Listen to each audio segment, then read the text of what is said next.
Isaiah 3, verses 8 through 12.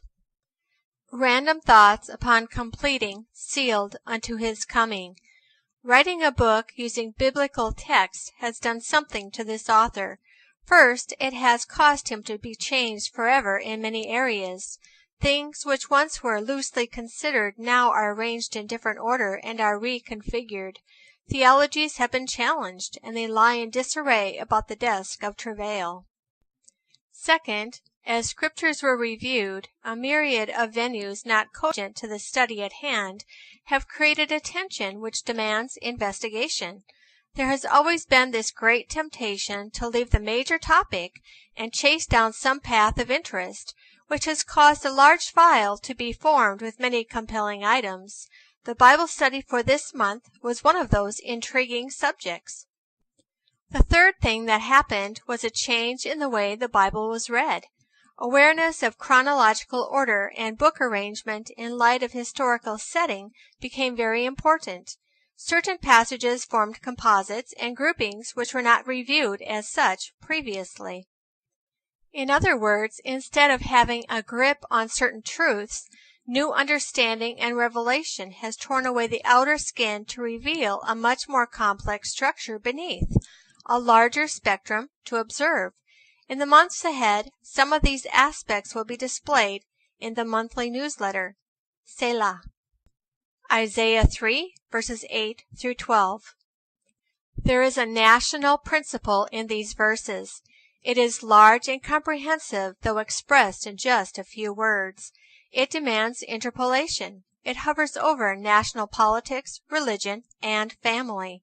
It expresses the way God looks at things and why so many who seek to speak for Him stand speechless before its gigantic equation. Isaiah established this principle as a centerpiece for his huge discussion about the cause of the downfall of Israel. Because there are large numbers of prophetic voices today, and many of them are stabbing endlessly into a mute effigy, one despairs of hearing. Not wishing to obfuscate the words of the true bearer of the pure word, yet unwilling to tolerate another moment committed to the diatribe of fools, glances alone constitute the response of most. Alas, there are no Isaiahs in a world willing to traverse to Endor, 1 Samuel 28:7, for their lack.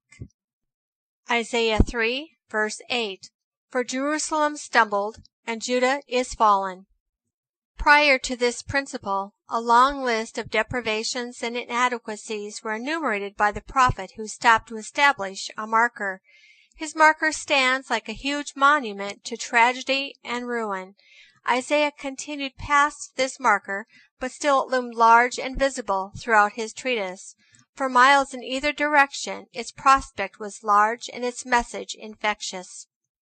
Many indices can be formatted using its formula, for it can be written and substituted to convey a variety of social and economic statements. Three parallels can be drawn. Number 1. For Washington, governmental processes has stumbled and the nation is fallen. Number 2. For church leadership has stumbled and the church is fallen. Number 3. For parents have stumbled and the family is fallen. Jerusalem stood in this paradigm as the first cause of a larger effect. Jerusalem stumbled and lost its balance. Its place of steady reliability was in question. Many translations use the word ruined instead of stumble.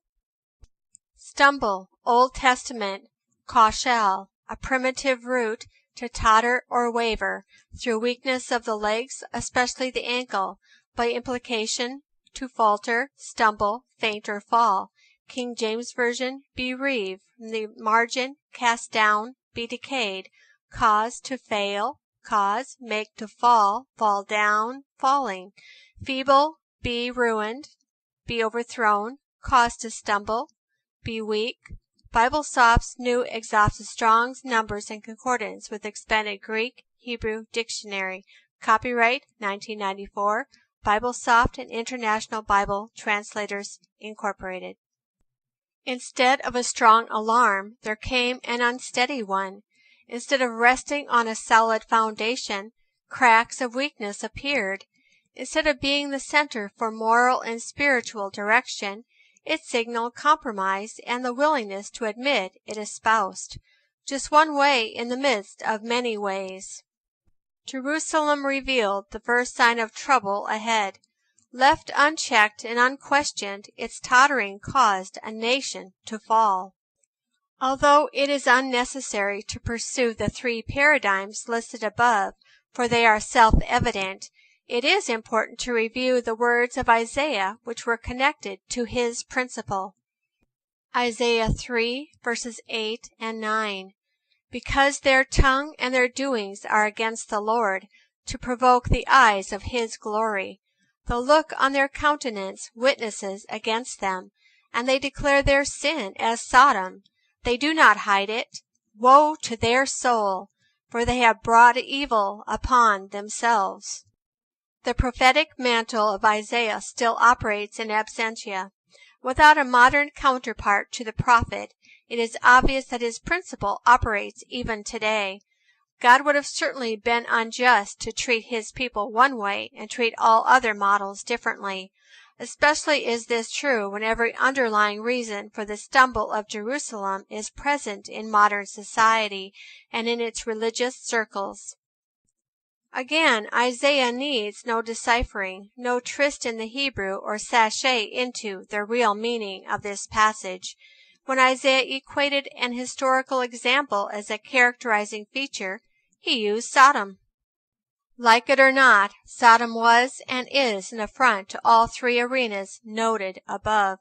Sodom is a way of life.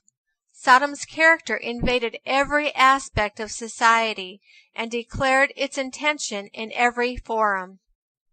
Sodom was not the characterizing embodiment of the righteous, but it was for the vast majority of the inhabitants of the capital city Jerusalem and the people of Judah.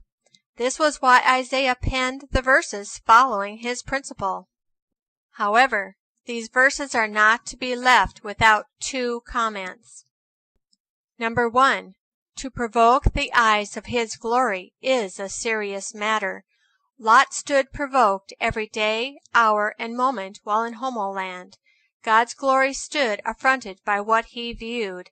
The eyes of the Lord go to and fro about the earth in behalf of the righteous. They also go about ferreting the wicked.